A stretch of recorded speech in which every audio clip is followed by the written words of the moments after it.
हमारे चैनल को सब्सक्राइब करें और बेल आइकन को दबाना ना भूलें। बीएसपी के बड़े कार्यकर्ता हैं। अभी हाल ही में बसपा सुप्रीमो मायावती पे बिहार का एक प्रमोदित प्रेमी नाम का सिंगर है, उसने अभद्र टिप्पणी करके होली पे गीत गाया, उस पर क्या कहना चाहते हैं? देखिए, मैं उसको कंडेम करता हूँ और पूरी तरह उसका विरोध करता हूँ। और ये जिस तरीके से इन्होंने अटैक किया, लेकिन ये इस बात का प्रतीक है कि बहन मायावती जी की शक्ति बढ़ रही है। और जब किसी की शक्ति बढ़ती है तो विरोधी पक्ष है उसके खिलाफ, उसके विरुद्ध इस तरह की वो नफरती इस तरह के गाने और इस तरह के वो करते हैं, प्रचार करते हैं, वो भद्दा प्रचार करते हैं। लेकिन ये उसको किसी हालत में करना नहीं चाहिए था, क्योंकि बहन मायावती जी का रुतबा एक इतने लाखों करोड़ों जो इस देश के बहुजन SC ST के लोग हैं और OBC हैं और दूसरे प्रोग्रेसिव लोग हैं, उन सब के अंदर बहन जी का एक महान सम्मान है। और एक वो हमारी इकलौती नेता हैं कि जो बिल्कुल डटी हुई हैं और इनको चुनौती दे रही हैं।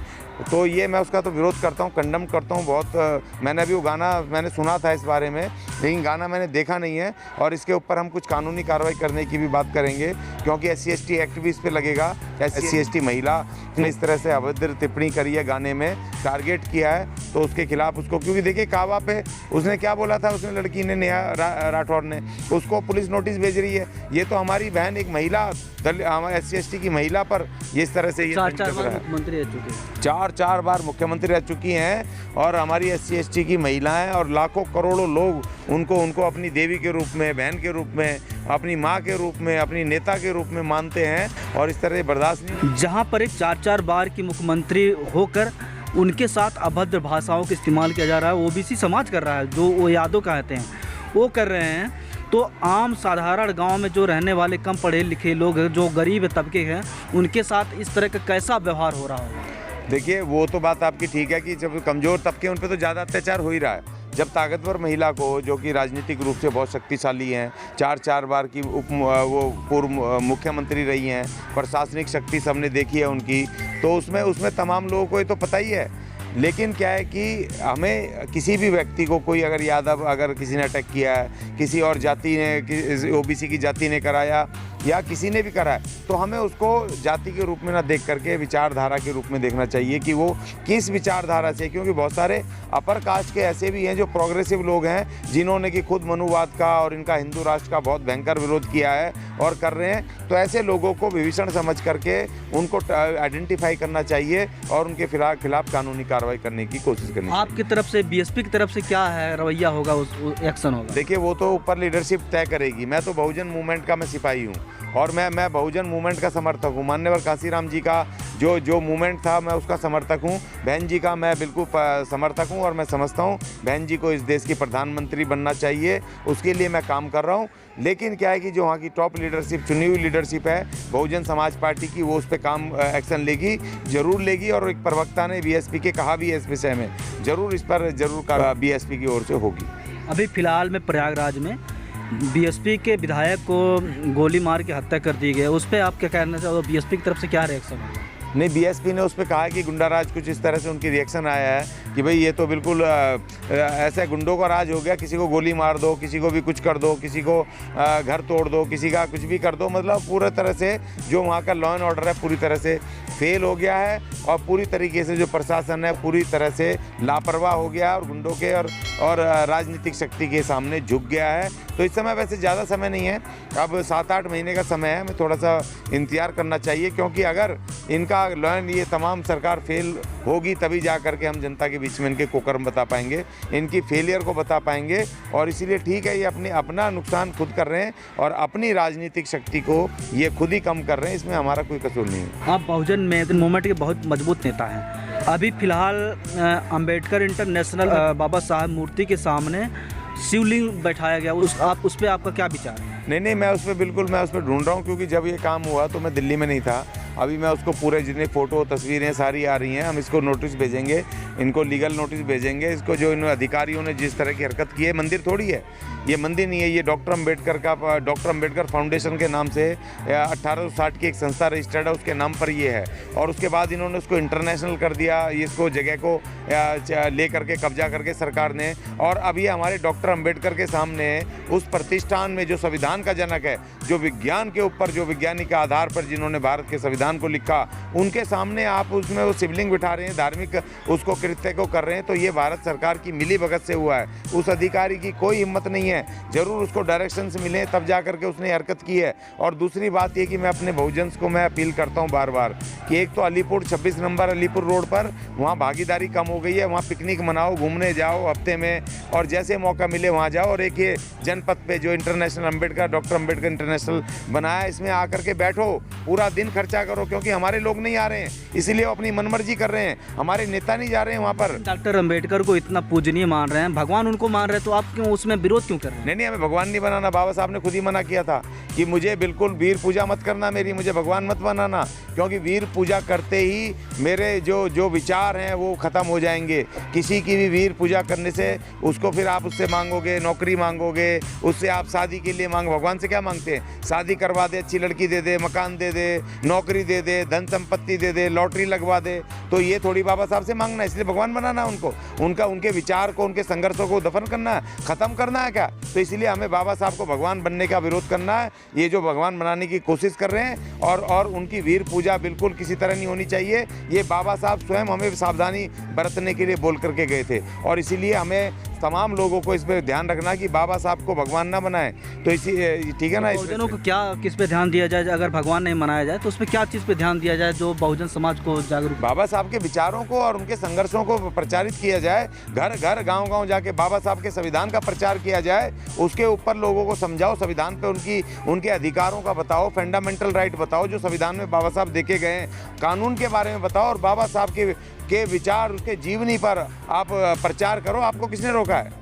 आप वो महिलाओं का अधिकार देने के लिए कुछ पुस्तकें लिखी थी, उसको साहब ने हिंदू कोड बिल बनाया था, जो बाद में 4 हिस्सों में बाद में सरकार ने तोड़ मड़ोड़ करके पेश किया। तो हमें उन सब महिला अधिकारों को बताना चाहिए। और संविधान में और भी महिलाओं के बहुत सारे अधिकार लिखे हैं, जैसे कि महिला को पुरुष के समान ही उसकी बराबरी वेतन मिलना चाहिए, उसकी दिहाड़ी उसके हिसाब से आदमी को ज़्यादा देते थे, औरत को कम, उसमें बराबरी का अधिकार दिया हुआ है। महिलाओं के लिए बहुत सारे अधिकार हैं, जैसे अगर गर्भावस्था धारण करती है तो उसको कौन कौन से अधिकार मिलेंगे, ये तमाम चीज़ें। और जो उसके केस वेस दर्ज करती है तो उसको फ्री वकील मिलेगा, ये तमाम चीज़ें उसमें लिखी हुई हैं, बराबर का अधिकार लिखा हुआ है। तो ये प्रचार हमें करने चाहिए महिलाओं। आप लोग कहते हैं कि जब से संविधान लागू तब से महिलाएं पढ़ने लगी हैं, लिखने लगी हैं, लेकिन जो इस देश की महिलाएं थी उनको पढ़ने का अधिकार नहीं था। मुझे बताओ गिनतियों के ऊपर कितनी पढ़ी लिखी महिलाएं अपर कास्ट में भी कितनी थी? अगर अंग्रेज नहीं आते तो जो थोड़ी बहुत महिलाएं पढ़ी थी ना अपर कास्ट की, तो वो भी नहीं पढ़ती। वहाँ बड़े से बड़े घरानों की महिलाओं को पढ़ने का कोई अधिकार नहीं था, ठीक है ना। तो ये अधिकार तो फिर बाबा साहब ने आकर के उसको सुनिश्चित किया, उसको पक्का किया कि भैया ये बाबा साहब ने कि महिलाओं को पढ़ने का अधिकार होगा। और महिलाओं के ही सवाल पर बाबा साहब ने 1952 में अपने कानून मंत्री पद से इस्तीफा दिया था। ये पता होना चाहिए, उनकी कुर्बानी पता होनी चाहिए कि बाबा साहब ने महिला अधिकारों पर अपने पद की कहा, पहला देश का कानून मंत्री, और उसने लात मार दी उस लेकिन कहाँ मानते हैं सारे महिलाएं? करवा चौथ भूख गाँव में जाते हैं, तमाम महिलाएं अम्बेडकर को नहीं मानती और जानती भी नहीं है डॉक्टर अम्बेडकर को कौन है। और अगर उनसे पूछा जाए तो किस तारीख को पूजना है, किस तारीख को भुगना है, तो उनको सब पता है। तो आप कैसे उनको समझाएंगे? नहीं, हमारी गलती है ना, मूवमेंट की गलती है ना। हमने प्रचार नहीं किया ना अपने बाबा, जैसे उन्होंने किया गली गली गांव गांव। उन्होंने अपने भगवानों की, अपनी विचारधारा का, सबका प्रचार किया, ठीक है ना। जो हिंदू राष्ट्र, वो आदमी भी बोल रहा है जो हिंदू राष्ट्र का सताया हुआ 5000 साल से, उसके पूर्वजों की चर्बी उतारी है इस हिंदू राष्ट्र ने। उस हिंदू राष्ट्र वालों ने मनुस्मृति जब लागू थी तो उनको अमानवीय जीवन जीते थे, पीने का पानी तक नहीं लेने का अधिकार नहीं था, उनको कपड़े पहनने का अधिकार, जूठन खाने को मिलती थी। उनके पूर्वजों ने कैसे इस हिंदू राष्ट्र में जीवन नार के जीवन जिया है, उन लोगों को पता नहीं है। और उन्होंने बता दिया कि भाई हिंदू राष्ट्र बनाओ। वो हिंदू राष्ट्र के लिए चिल्ला रहे हैं जो कि खुद इस हिंदू राष्ट्र के विक्टिम है। तो इसलिए उन्होंने प्रचार किया है। हमारी गलती है, हमारी लीडरशिप की गलती है। हम गली गली गांव गांव जाके हमने बाबा साहब का प्रचार नहीं किया, हमने संविधान का प्रचार नहीं किया, उनके जीवन संघर्षों का प्रचार नहीं करा। तो ये हमारी गलती है, हमें जिम्मेदारी। इन धार्मिक पुस्तकों में महिलाओं को उपभोग का वस्तु बताया गया है कि हम महिलाओं के कपड़े पर तन ढकने का अधिकार नहीं था। धार्मिक चीज़ों पर ज़्यादा लीन हो जाती हैं धार्मिक।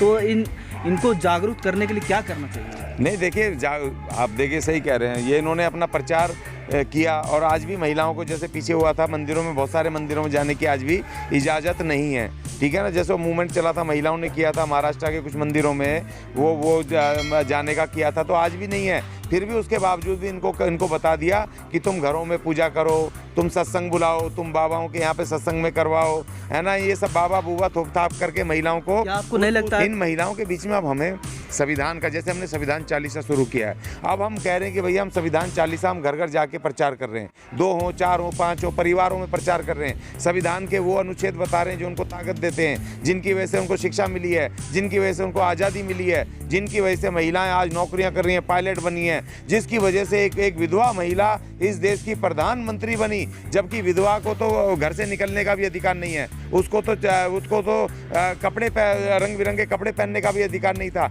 लेकिन उसी भारत के महान संविधान की बदौलत इस देश की महिला, वो भी विधवा महिला, इस देश की प्रधानमंत्री बनी। तो सब हमें प्रचार करना है, हमें महिलाओं को बताना करके महाभारत में खर्चा किया और महिलाओं को अंधविश्वास में डाल दिया।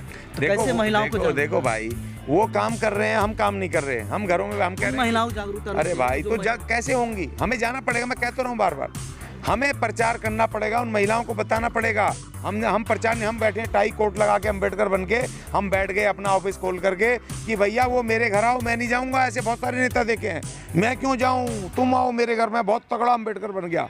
तो इसीलिए हम उनके घर में नहीं जा रहे हैं, हम लोगों के गाँव में नहीं जा रहे हैं, हम गली गली जाके उनको प्रचार नहीं कर रहे हैं। तो इसलिए हमारी गलती है, हमारी लीडरशिप की गलती है और हम इसको स्वीकार करते हैं। इसीलिए हमने संविधान चालीसा का हमने शुरू किया है, मैसेज भी डाले हैं और हम पूरे देश में जहाँ भी हमें मौका मिल रहा है हम जाके संविधान का प्रचार कर रहे हैं। और जो महिलाएं हों, चाहे SC ST के लोग हों, चाहे मजदूर हों, चाहे गरीब हों, उन सबको बता रहे हैं कि भैया तुम्हें संविधान ही शक्ति दे सकता है और इसी ने दी है। और इसीलिए संविधान को मानो और महान बाबा साहब भीमराव अम्बेडकर जिन्होंने अपनी कुर्बानियां देके, बच्चों की कुर्बानियां देके, अपने जीवन की कुर्बानी दे करके आपको अधिकार दिए हैं, उस महान आत्मा की फोटो अपने घर लगाओ।